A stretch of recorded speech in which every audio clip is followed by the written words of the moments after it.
நம்ம super star Rajinikanth பாத்தீங்கன்னா அடுத்ததா கூலி படத்தோட ஆடியோ லான்ச்ல தான் மேடை ஏறி பேச போறாரு அப்படின்ட்டு ரசிகர்கள் எதிர்பார்த்து காத்துட்டு இருக்காங்க. ஆனா கூலி படத்தோட பாடல் வெளியீட்டு விழா பாத்தீங்கன்னா தள்ளி போயிட்டே இருக்கு.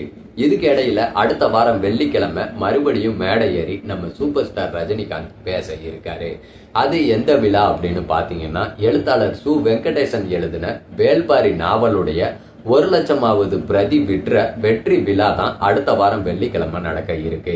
இந்த விழாவில் நம்ம சூப்பர் ஸ்டார் ரஜினிகாந்த் கலந்துக்க இருக்காரு. சூப்பர் ஸ்டார் ரஜினிகாந்த் மட்டும் இல்லைங்க, இயக்குனர் சங்கரும் பாத்தீங்கன்னா வேள்பாரி நாவலோட வெற்றியின் விழாவில் கலந்துக்க இருக்காரு. ஏற்கனவே சங்கர் பாத்தீங்கன்னா வேள்பாரி நாவலை மையமா வச்சு ஒரு படத்தை பிரம்மாண்டமா இயக்க திட்டமிட்டு இருந்தாரு. சூர்யா கிட்டையும் மற்றும் பல ஹிந்தி நடிகர்கள் கிட்டையும் பேச்சுவார்த்தையும் நடத்திக்கிட்டு இருந்தாரு சங்கர். ஆனா எதுவுமே வேலைக்கு ஆகலைங்க. அது வெறும் பேச்சுவார்த்தையா மட்டும்தான் இப்ப வரைக்கும் இருக்கு.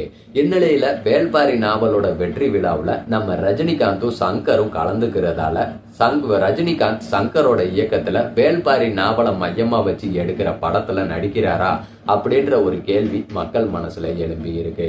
அது மட்டும் இல்லைங்க, ரஜினிகாந்தே வேள்பாரி நாவலோட ஹீரோவாவும் நடிக்கிறாரா அப்படின்ற மாதிரி பல ரசிகர்கள் கேள்வியை எழுப்ப ஆரம்பிச்சிருக்காங்க. எது எப்படியோ இந்த படத்தை பத்தி அடுத்த வாரம் வெள்ளிக்கிழமை நமக்கு தகவல் தெரிஞ்சிடும். ரஜினிகாந்த் நடிக்கிறாரா இல்ல சங்கர் இந்த வேள்பாரி நாவலை இயக்குறாரா இல்ல இயக்கலையா அப்படின்றது பத்தி முழு விவரமும் அடுத்த வாரம் வெள்ளிக்கிழமை நமக்கு தெரிய வரும். அந்த விவரம் தெரிஞ்ச உடனே நான் மறுபடியும் வீடியோ போடுறேன்.